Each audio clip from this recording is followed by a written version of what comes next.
안녕하세요, 여러분. 8월 마지막 주, 한 주간의 세계 경제 요약해 보겠는데요. 오늘은 미국 경제 요약만 해보겠습니다. 세계 경제 뉴스도 많았지만 미국 경제 얘기만 해도 오늘 시간이 빠듯할 것 같아요. 그래서 미국 경제만 보겠습니다.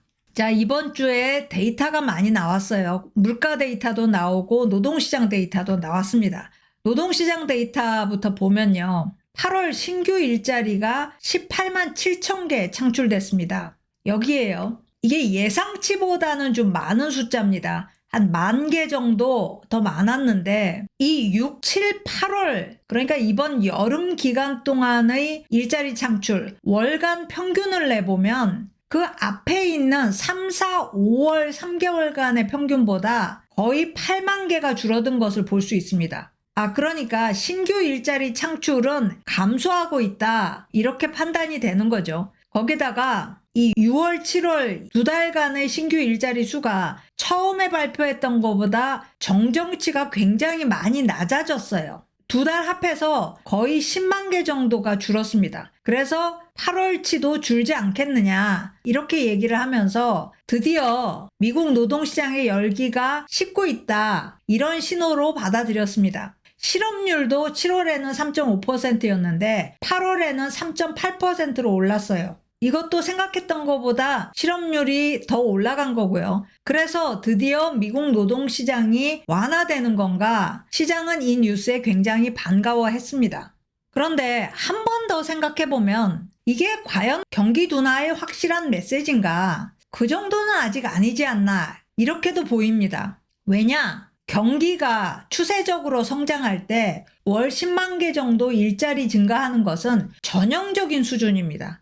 그러니까 이게 꼭 경기가 둔화되고 있는 사인이다 라고 볼 수 없는 거예요. 최근에 예외적으로 일자리 수가 많이 늘었지 한 달에 10여만 개 일자리 증가하는 것은 결코 경기 둔화 사인이 아니라는 거죠. 그뿐만 아닙니다. 기업도 그렇고 소규모 고용주들도 그렇고 여전히 인력 감축을 피하려고 합니다. 그러니까 이 실업률이 3.5%에서 3.8%로 깜짝 급등한 거는 감원 때문이 아니라는 거죠. 그럼 뭐 때문이냐? 노동시장 진입자가 갑자기 늘었기 때문입니다. 이 얘기가 무슨 말이냐면 실업률 계산할 때 경제활동 인구분의 실업자 거기에 곱하기 100을 해줍니다. 공식이 이렇기 때문에 분자인 실업자가 늘면 당연히 실업률도 올라가겠죠. 그런데 노동시장 밖에 있던 사람들은 분자에도 안 들어가고 분모에도 안 들어갑니다. 그런데 이 사람들이 노동시장 안으로 들어온 거예요. 그래서 경제활동 인구가 됐습니다. 경제활동 인구 늘어나겠죠. 이 사람들은 지금 일자리가 없기 때문에 당연히 실업자로 잡힙니다. 그러니까 분모와 분자에 같은 수가 더해지는데 분자가 훨씬 작기 때문에 결국 이 숫자는 분자를 더 키우는 그런 효과를 냅니다. 실업률이 올라간다는 얘기죠. 그래서 8월 실업률 깜짝 급등은 실업자가 많이 늘어서가 아니라 일자리를 원치 않았던 사람들이 이제 일자리를 원하게 됐기 때문이다. 이렇게 판단할 수 있는 거죠. 여기입니다. 경제활동 인구가 8월에 이만큼 늘었어요. 경제에는 좋은 사인인 거죠. 자, 임금 상승이 계속되고 있다는 데이터도 나왔습니다. 하지만 방금 말씀드린 것처럼 구직자가 늘어났기 때문에 이 임금 상승이 현재는 계속되고 있지만 곧 줄어들 거다. 이 구직자가 증가하면 임금 상승 압박은 줄어들 수밖에 없는 거죠. 그래서 노동시장의 열기는 서서히 식을 거다. 이렇게 보는 시각이 지배적이었습니다. 자, 그렇다면 왜 갑자기 구직자가 늘었나? 왜 노동시장 밖에 있던 사람들이 구직을 시작했나?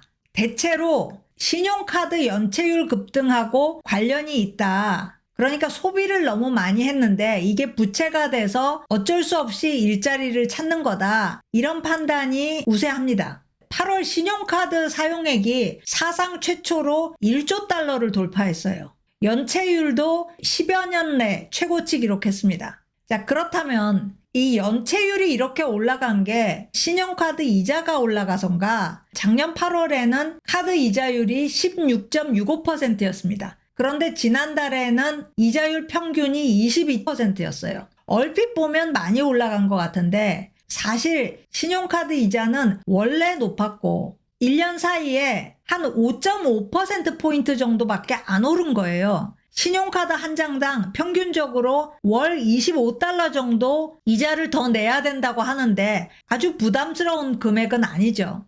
그러면 왜 일을 하겠다고 하는가? 금리가 올라서라기보다는 소비 지출을 너무 많이 했다. 여전히 미국인들의 소비 지출은 빠르게 증가하고 있습니다. 전반적으로 증가 속도가 높고요. 그리고 소득 증가 속도에 비해서도 지출 증가하는 속도가 상당히 더 높습니다. 그러니까 결국 이 정도 소비를 하려면, 그리고 소비한 만큼 갚으려면 일을 할 수밖에 없는 거죠. 자, 8월 마지막 날 8월 31일 목요일에 7월 PCE 개인 소비 지출 물가도 발표가 됐어요. 전체 PCE 그리고 식품과 에너지를 뺀 근원 PCE 모두 반등했습니다. 이건 예상했던 바죠. 전년 동월과 비교하면 워낙 그때 급속하게 인플레가 둔화되고 있었기 때문에 기저효과 때문에 7월 물가는 올라간 거죠. 그래서 당분간 인플레 둔화세는, 이렇게 뚝뚝 떨어지던 둔화세는 중단될 걸로 보입니다. 그래서 이번 주에 물가지표, 노동시장 지표 나왔지만 아직은 경기 둔화를 예언하기에는 좀 모자란 것 같다. 이렇게 볼 수 있을 것 같습니다. 자, 다음 뉴스인데요. 앞에서 본 데이터들이 정말 이상적인 데이터다.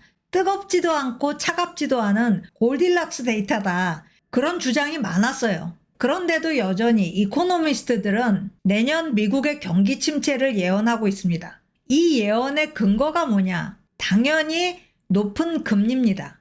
그런데 왜 지금까지 별 문제가 안 생기느냐? 우리가 여러 차례 얘기했지만 글로벌 금융위기 이후 세이프티넷으로 만들어 놓은 고정금리가 지금 미국인들을 고금리로부터 보호하고 있어요. 그렇지만 이 고금리의 충격은 결국 오고야 맙니다. 어떤 식으로 올 것이냐? 그 내용을 이 기사가 요약하는데요. 월스트리트저널 기사입니다. 그런데 한 기사 쓰는데 기자가 7명이나 돼요. 맨 앞에 있는 그렉 이븐 월스트리트저널의 Chief Economics Commentator예요. 글 쓰는 사람 중에서는 월스트리트저널에서 제일 높은 사람이에요. 파이낸셜 타임스의 마틴 울프 격인 거죠. 이 사람이 미국이 직면하게 될 고금리의 충격을 보여주기 위해서 기자들을 이렇게 모았어요. 기자들이 출장을 가서 미국 전역에서 인터뷰를 했는데 우리는 간략하게만 보도록 하겠습니다. 자, 연방기금금리가 현재 하단 5.25%, 상단 5.5%에 와 있습니다. 그 충격이 점차 현실화되고 있어요. 이제 저금리는 과거의 일이 됐습니다. 시장은 2030년대 금리가 3.5% 정도로 내려올 거다, 이렇게 예상을 하고 있어요. 그렇다면 충격은 당연히 올 텐데 누가 가장 먼저 이 충격을 실감하게 될까? 월스트리트저널은 납세자다, 미국 국민이라는 얘기죠. 왜 그런가를 보면요. 글로벌 금융위기 이전에 연방정부 부채가 GDP의 35%였습니다. 그런데 올 1분기에는 93%까지 치솟았어요.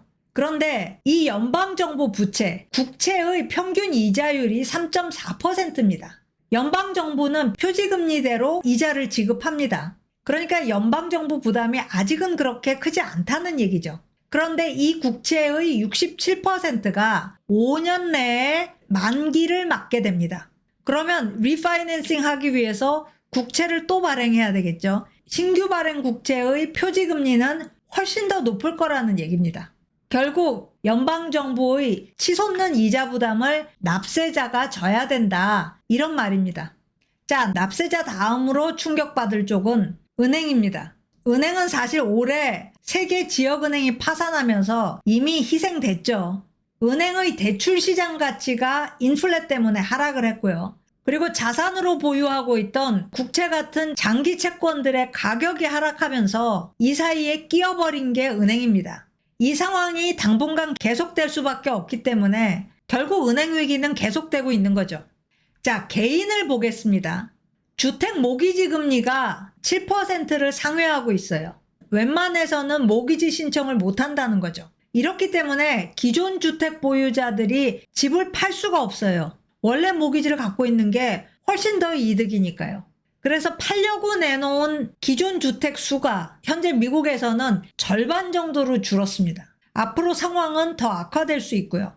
자동차 대출도 마찬가지입니다. 보통 미국인들은 자동차 구입하고 5년에서 7년 지나면 새로 삽니다. 그래서 2020년에 자동차 산 사람들은 아직까지는 걱정이 없어요. 그런데 2025년 자동차를 바꿔야 될 시점이 되면 부담이 가중되는 거죠.